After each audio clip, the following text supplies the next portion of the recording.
yun guys, mainit pa rin ang panahon at hapon na, alas 4 na. So meron tayong i-check guys na AC.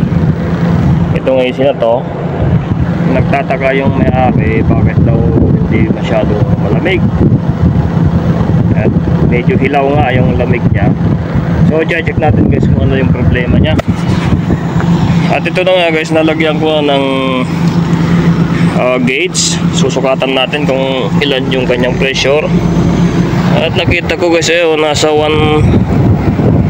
ano ba yan, 175 410 sobra. So yun guys, bawasan lang natin ng kaunti ito, gawin natin 130. So yun na guys, nasa 140 yung karga na. So nabawas na natin yung 35. Medyo okay na yung lamig. Medyo kapit na siya. Kanina hilaw siya eh. Ngayon medyo malamig-lamig konti. Ayan.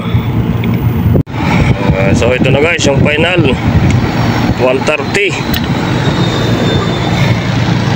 Ayun, kapit na ang lamig.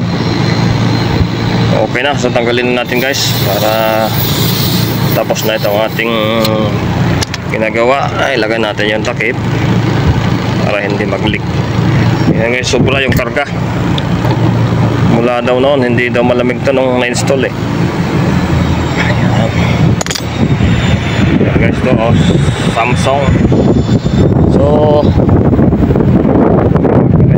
dito na lang guys yung ating video pag-check sa ating unit na to, Samsung na Tutan nga ba ito?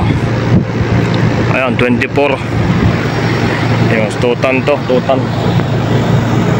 Ayan, maraming salamat sa inyong panonood kay Rock Mike TV.